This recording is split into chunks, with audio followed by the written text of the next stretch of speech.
In this video, we're going to be covering pixel padding and why it's important. So again, we're going to use this character for our example. Again, I really can't pronounce this name and I apologize for that, but Senior 3D Character Artist at Riot Games. A lot of her work, really beautiful. I love her texture work. And again, some of her models she puts up so other people can learn from them. So the first question that we're going to ask is, what is pixel padding? So these are her textures. Let's just focus in on the face because everyone can kind of get a frame of reference for what that is. So if I turn on her UVs, we have the face and then the ear is kind of mirrored over. But if I zoom in, the geometry stops right on this line. But the color keeps going. So effectively, padding is just when your UV shell or UV island, whatever you want to call it, stops, the color keeps coming out X number of pixels. So let's look at an example without padding. So again, the same texture with no padding. So now we have that wireframe. As soon as that wireframe hits, our texture just completely stops. And we normally want to avoid this because there's a chance that whatever this color is right here will kind of bleed in to whatever polygon it's adjacent to. So again, we could have some white bleeding into some of the hair color or skin color right here. So let's take a quick example of how this can cause problems, and then we'll address how to create that padding so we really don't have to deal with these inconsistencies or errors that you'd see in textures. So over inside of Modo, what we have set up is the character with her unwraps, and then these textures that we're going to be using don't have any padding at all. They just go right up to the edge and then they stop, and then there's a white color there. So again, this could be filled with kind of any color. Doesn't matter, we're just using white because we can visibly see it a little bit better. So in one of the previous videos we talked about MIP mapping.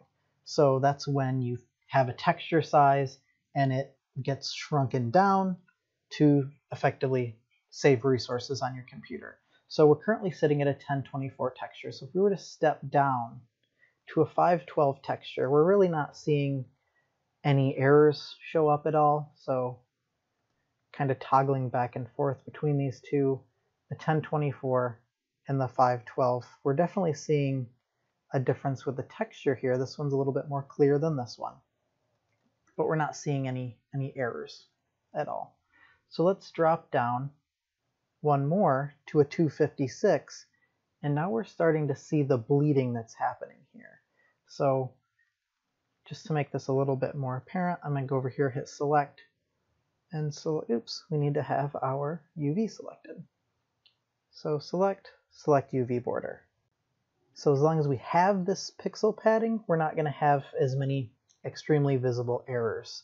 Again, right here's a really good example of where the seams are. There's just a white line going down her chin line and right down her neck. So again, having that padding really valuable. So even if your game isn't actually mapping textures, there are a few other things that can cause these same errors to kind of appear. And one of those is called texture filtering. So if I look at this texture right now and I kind of compare it over here, what's kind of happening is over here you're kind of seeing a blurry version compared to over here. Like right here I can see a cyan pixel. Right here this is more of a cyan blob. So what's happening is there's some texture filtering or some kind of automatic texture blurring that's happening. So inside of Modo, I can turn this off, and it's the same thing with a game engine. This can be something that's on or off. If I have the texture selected, I'm in Properties, Texture Layers. Our texture filtering currently is set to bilinear, so let's change that to nearest. So now over here, we're getting a direct correlation of pixels to pixels. So let's turn this one on, kind of same thing. This one's blurry, it looks a little bit nicer. Some people prefer this, and some games have this filtering kind of enabled by default or enabled by choice by the designers. Change that to nearest, and now we see all of the pixels that are there. Same thing with this one, switch this one to nearest, and our 1024, switch that to nearest. And let's come up here. So if there's ever any blurring of pixels, that's going to kind of mix if we look at this little collection of 4 pixels. Zoom in right on that. We're going to have a little bit of white blurred in right here, a little bit of white blurred in here, white blurred in here, and then there's going to be blue that's blurred into this pixel. So this blurring of pixels, depending on how far in and out that blurring goes, we can get some of this white that blurs over into this pixel, even if we're not mip-mapping or scaling down our textures in size. So now that we know that this padding is a good thing, we need to ask ourselves, how much do we actually need? And a good resource for that, if you're kind of unsure in the situation, is, again, going back to Polycount, a really, really good site. This page right here, if you just go to Google and type in Polycount edge padding, this site's going to come up. So this is kind of just going over what we just went over. So again, we have our red would be the shape, the white underneath is the texture. So again, eventually if it mips down, you're going to get some bleeding of the textures back and forth. And again, same example, but yellow. Same example, but with color. You can look at this yellow area. There's blue mixing into it. There's yellow mixing into the blue area. It's just not working out all that well. So ensuring that we have some amount of padding there is pretty good. But the key thing that I want to look at here is this little guy right here. Here are some suggested amounts of padding to use for different size textures. So a 256, 2 pixels, a 512, 4 pixels, a 1024, 8, and a 2048, 16 pixels. So if we look at this, the 16 pixels by 1024, if we think back to the mip mapping example, so I have this texture, it's a 2048 by 2048 texture. Let's just apply that. Turn these textures off. So looking at this texture, it has kind of a bunch of squares going on. But if we zoom all the way in, we have these bigger squares, and these are a collection of 8 smaller squares. In these smaller squares, this is just literally a single pixel.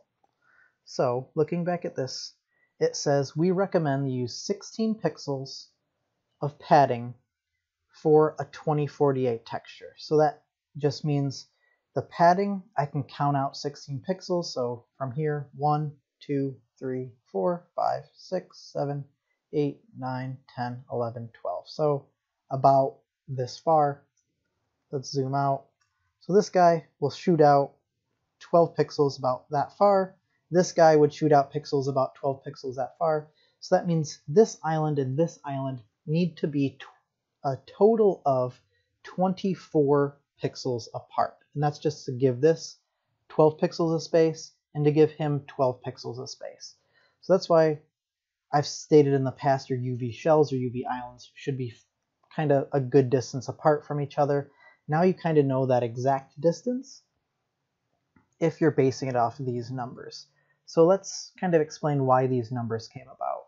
So a 2048 texture, 2K texture, has 16 pixels, or a distance of, so 16 from here, 16 from here, total of 32 pixels. So if this 16 pixels got cut in half, let's say our texture got small, it turned into a 1024, we would then have 8 pixels of safety. Map it down again, we have 4 pixels of safety. Map it down again, we have 2 pixels of safety. So this is kind of the reasoning behind this. If you know your texture is never going to map down under this distance right here, you don't necessarily need 16 pixels of padding. But again, this is just a really good source to use. If you're unsure, just jump to this one, but technically that would be something that an art director or a technical artist would kind of figure out as you're a junior artist and explain this to you. But once you get more advanced with it, you just kind of know, okay, we're mipping down 4 levels, so I need 1, 2, 3, and then this one would be 4 to a 128. So again, that's something that you don't need to worry about now, but just looking up this chart would be a good thing to do. So now that we know this distance, when we were unwrapping, we would just want to look at all of our little spaces between pixels, make sure that in this example, again, we have that 32 distance between, so 16 here and 16 here, totaling 32. If it's If it's a little bit too close, you just take that UV island and you just move it away, move it to a different space. So again, once we have our distance enabled, so look at our entire unwrap and all of our distances are good, what we need to figure out is how do I create the padding on my texture? I mean, if I'm in Photoshop and I'm painting this, or if I'm in Modo and painting it, I can't really say paint out in this empty space. Especially in Modo, I can't paint in this empty space. In Photoshop, I could just take a blue, paint over here, and I'd be good. So let's look at a quick example of that. We'll just go to this example. So this is our final texture right here. We're just going to turn that off and ignore it. And this is kind of what got kicked out of our 3D painting software application. So this, we have all of our layers here. Again, I'm not going to go over every layer that's going on here. So we want to enable these layers.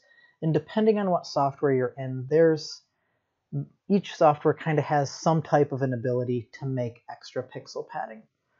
So if we don't have access to a fancy software that can do it for us, and we just want to kind of do it in an ineffective way, time-wise, but the end result will work just fine, what we can do is grab effectively all of our layers and flatten those down on top of each other, yielding something like this guy right here.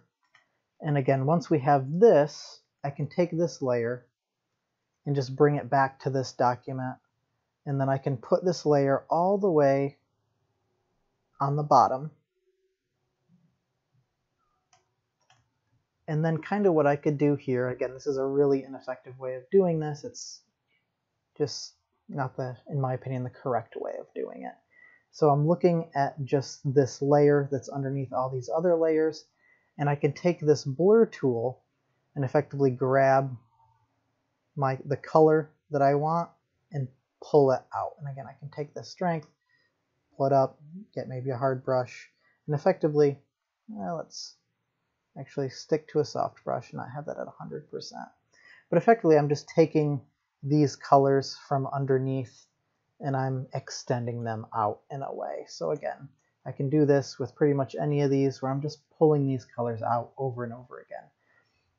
So that's a good way of thinking about how to do it. And again, I can go out my total of 16 pixels, or this one I can go out that same distance. Again, you're seeing where this method is kind of failing. And then again, these two would kind of meet up. But let's look at a way of kind of automating this process and making it not as tedious. Because again, I'm not going to go around the circumference of this entire UV island and then jump to the next one, jump to the next one. This just realistically isn't a good way of doing it. So let's jump back over to Modo. And let's just set up a way of doing this that just works in our favor and is significantly faster. So what I'm going to do is all of these 512, 256, 128, these smaller textures, these were just for examples. I don't really need those. I don't really need this checker pattern. So I'm going to delete them out of my material. Again, my material's name is default. And then what I'm going to do is on my images tab, I'm just going to get rid of all these images as well. I don't need really any of them. So I have my 2048. That's applied. Since I made it at 2048, I created it at this size. It's not mapping down. There's no filtering going on, so I know that it's going to work. What I can do is do what's called bakes inside of Modo to have it kind of mathematically calculate all these extra pixels that I would need. And we can just think of this step as I was potentially in my Paint tab. I had my paint tools, I had the paintbrush, middle click to select, I have my image selected right here, and I can zoom in, color pick,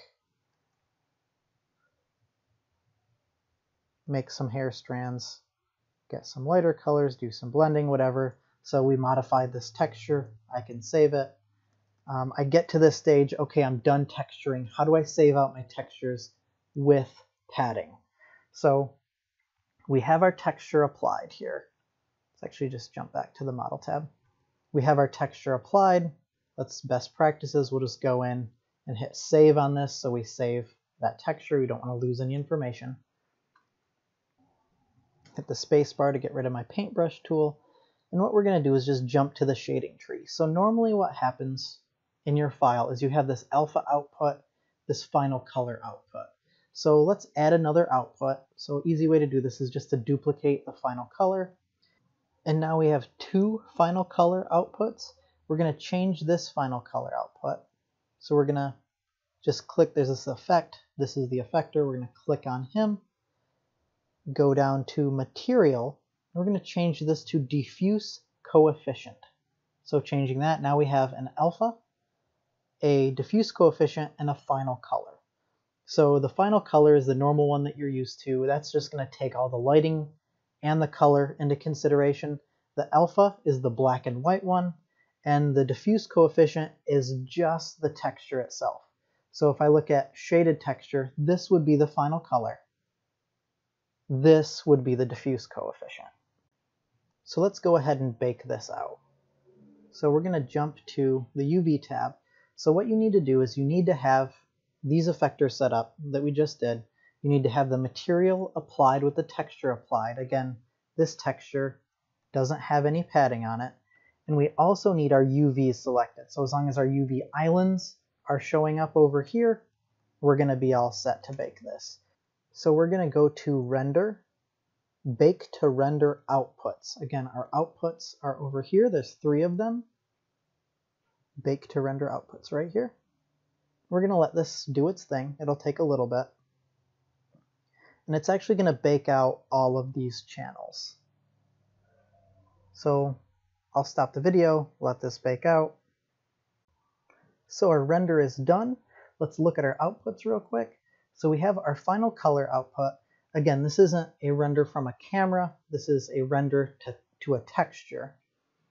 So final color output, this has the lighting in the scene. So again, we can see the shadows right here on her face. Let's look at the diffuse coefficient, that new one that we added. You can see there's no more lighting in the scene. I mean, there's a little bit painted in, but if we look at her actual texture, all of this lighting is actually painted in. So that's all intentional. And then we have the alpha, which is just white equals geometry, black equals no geometry in this instance. So the one that we really want is this diffuse coefficient. So if we look at this, there actually wasn't any padding made. We have that little bit of hair right there, and then it just goes into black. So effectively, just Modo's default settings, we can't just bake this out and we're good to go. We need to change some settings for this to work. So let's go ahead and close this window, and let's actually turn off this final color output. That's just realistically increasing our render time. So to change these settings, what you're going to need to do is go to System, Preferences, and if you're on a Mac, you'd go to Modo over here on the left, and then the same Modo, Preferences. So on here, you have this Final Rendering tab. All the way at the bottom, under Rendering, is Final Rendering. And right here, you have this Bake UV Border Size. So what this is going to do is it's going to give us padding, effectively. So thinking back to that Polycount site, they said if we have a 2048 texture, we want to have 16 pixels of padding. So let's just go ahead and put that in, 16, and just close this out. Now let's try that bake again. So let's go up to Render, Bake to Render Outputs. You can see this one's baking a lot faster. It doesn't have any lights to take into consideration. And then when that bake was done, you saw a little tick almost of color getting spread out. So let's save this image out and see what it looks like. So call it padding test 01. And we'll just save this as a PNG on the desktop. Let's open this up in Photoshop. So if we look at the original one, the padding here, it went out, effectively it just went further. So a lot of people do this. It just looks nicer as opposed to having your padding go out the exact distance you need and then just stopping and then there being white space here or whatever. So if you want to, back over in Modo, we can go to System Preferences, take that padding size, so Bake UV Border Size. Let's just crank it up to something like 0.64. Hit Enter. And now let's render this out again. So Render, Bake to Render Outputs. And when it's done rendering, you'll see that tick of padding. That's our little tick. So we can save this out, save it over the old one, and then jump into Photoshop. So this is our result. So let's go ahead and zoom in on this and look. So right here, we're kind of seeing how this just has like one pixel, and then that one pixel just goes straight up and just kind of keeps going. Same thing with the skin here, and we're getting kind of this banding. It's not really a big deal, it's just how Modo handles it. When you use this process, it's a really easy process to use, but it's effective. So again, this would be without padding. This would be just that 16 pixels of padding. And then this would be that 64 pixels of padding of pretty much go out in every direction until you pretty much hit something else. Unless there would be kind of UV islands that would be 64 pixels apart, then they wouldn't hit anything again. We just wanted to fill that empty space. So one quick note that I want to make, just so you can see the difference between this. This is the one that we baked out of Modo, so I'll just name this one Modo. This one is her original. So let's just look at this padding real quick. So from here, turn that off. This one's a lot more smooth. This was done out of 3D Coat. That's where she does all of her painting at. I do all my painting in 3D Coat. It's a really nice software if you ever want to check it out. Just go into the internet real quick, type in 3D Coat. Should be the first thing that comes up. It's this software right here. They have trial versions and whatnot. I'd highly recommend it if you enjoy texture painting.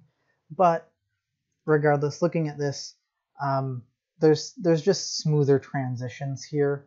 It doesn't just take one pixel and then move that one pixel up. There's a little bit of blurring that happens. So again, it looks a little bit nicer than this, but this will kind of give you that same result. So the other thing you can do to take this a little bit farther, or if you're working in a different circumstance, would be, what if you were working in a Photoshop file that had layers? So let's grab her original file that had all those layers. So here we go. We can look through and kind of see, again, her painting process. This is just all of those layers in there. Let's turn everything back on. But we'll leave this wireframe off. So if we needed to add padding to this, we wouldn't want to add padding to every single layer. If you're using something like 3D Coat, that can easily just add padding to every single layer. It's not a big deal. But if you don't have that software, what we can do is we have our file that we baked out of Modo.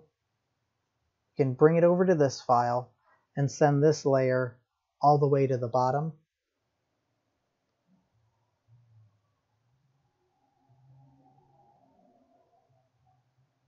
So from here, what we can do is, looking at this, it doesn't look as clean as what we had in that old file of hers. So this guy right here, again, this blending is a little bit better. And again, that's just 3D Coat, how it handles padding as opposed to Modo. So again, this layer right here would be the very background layer. So all these, let's just group those together and call this painting layers. And we'll call this background for padding. So this guy, what we can do is, if we were to turn this on and off, this is just effectively showing us the padding. All of these pixels right here don't matter, because realistically we're only looking at the padding portion of this. So again, just how layers are working in Photoshop, we really don't need any of this information. Just focusing on the padding area. So we could technically blur this background image. Let's have that one on. So filter, Gaussian blur. So now, depending on how much blur we add to this, this would be no blur. You can see there's kind of this color banding. But if we blur this a little bit, we'll get a good result somewhere around here. So we're at 2.5 pixels. And this gives us a pretty good result. So again, after, before, and after, and it looks a little bit cleaner. And again, this is just a layer that we can turn on and off. And then I can go back into my painting layers folder, and then I can go in and edit any of these layers however I see fit, and we'll always have that padding layer all the way on the bottom. So in closing, padding is really just the pushing of pixels from the border of your UV shell or your UV island out away from itself to prevent any noticeable seams when your textures either get mip-mapped down or texture filtering is used.